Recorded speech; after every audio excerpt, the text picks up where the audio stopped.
Hello friends, myself Rakhi and my topic is nearly free electron model. We know that electrons in solid are under the influence of the potential of ion core. In free electron model are neglected these potentials and electrons are considered to be free. जो हमने free electron model किया था उसमें हम potential को consider करके नहीं चल रहे थे, मतलब वहाँ पे पोटेंशियल की वैल्यू जीरो थी.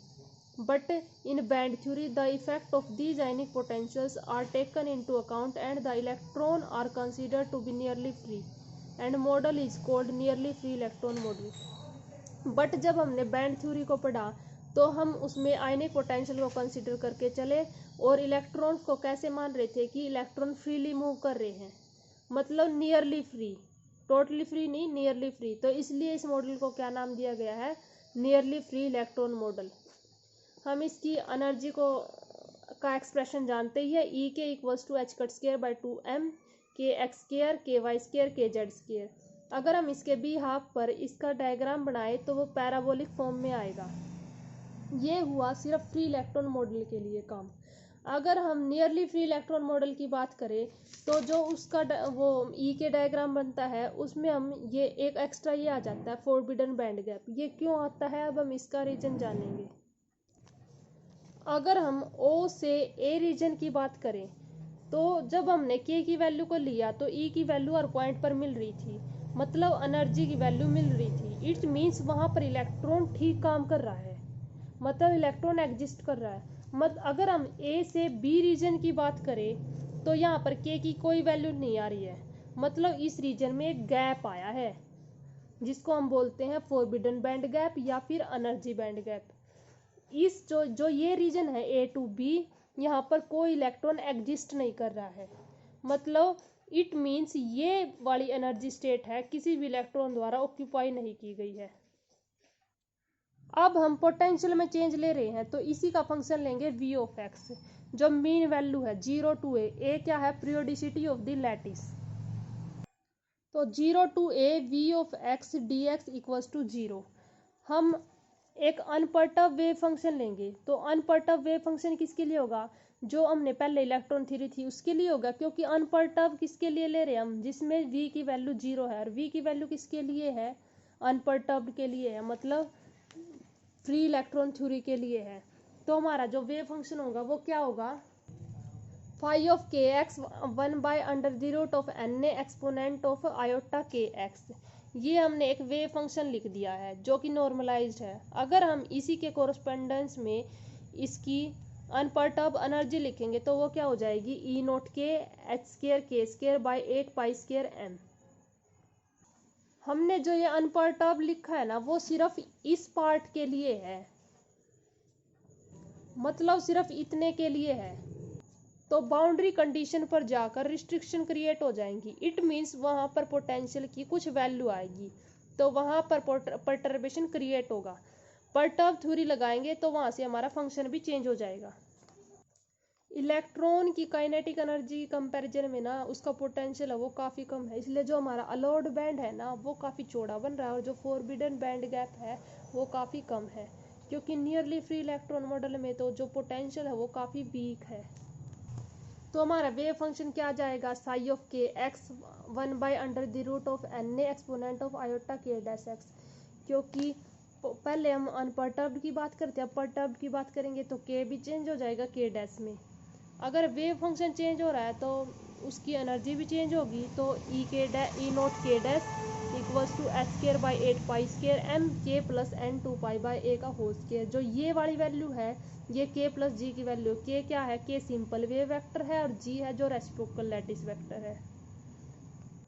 अब अगर हम रियल वेव फंक्शन लिखे तो एक परटर्ब्ड के लिए होगा, एक अनपर्टर्ब्ड के लिए. तो टोटल वेव फंक्शन क्या आएगा, Sai of K x phi of K X plus summation के डैश नॉट इक्वल्स टू के ए के डैश के फाई ऑफ के डैश एक्स, जो जहाँ पर ए के डैश के है वो कांस्टेंट है and are found to be small from perturbation theory.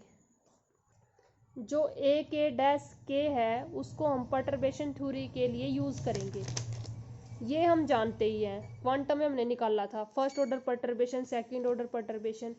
तो ए के डैश के ये वैल्यू है, जो ये वाली वैल्यू है हमारी वो मीन वैल्यू है, और जो मीन वैल्यू हमने एक वी की वैल्यू निकाली थी ना पीछे, 0 to a v of x d x equals to 0, तो ये 0 है तो हमारी ये वाली वैल्यू जो फर्स्ट टर्म है हमारी फर्स्ट ऑर्डर की टर्म वो 0 हो जाएगी, और जो हमारे the perturb energy corrected to second order is this. K को हम फोरियर ट्रांसफॉर्म लगाकर किस में कन्वर्ट कर देंगे, रेसिप्रोकल लैटिस वेक्टर में कन्वर्ट कर देंगे। तो v ऑफ x की वैल्यू क्या आ जाएगी, summation n not equals to 0 V n exponent of minus iota ji x and V n conjugate equals to minus V n. अब हम देखते हैं कि पोटेंशियल की वैल्यू कहाँ कहाँ होगी। आयनिक पोटेंशियल की वैल्यू बाउंड्री कंडीशन पर तो होगी, अदरवाइज 0 होगी। तो ये वाली वैल्यू हमारी क्या हो जाएगी, K V K equals to V N K minus K dash equals to N two pi by A के लिए, अगर ये इसके इक्वल है तो वी एन, अदरवाइज 0। तो हमारा वेव फंक्शन क्या बन जाएगा, psi of K X exponent of iota K X 1 by under the root of N A summation N equals to 0 A N K exponent of minus iota ji X with A naught equals to 1 and A N की value ये है। ये हमें direct learn करनी पड़ेगी, जिससे हमारी perturb energy क्या आ जाएगी, ये वाली वैल्यू आ जाएगी हमारी परटर्ब एनर्जी की। अब हमें ना सिर्फ ई नॉट के की वैल्यू निकालनी है, जो परटर्बेशन की कंडीशन है वो फर्स्ट ब्रिलियंट जोन पर है, बाकी कुछ भी चेंज नहीं करना है इसके अंदर।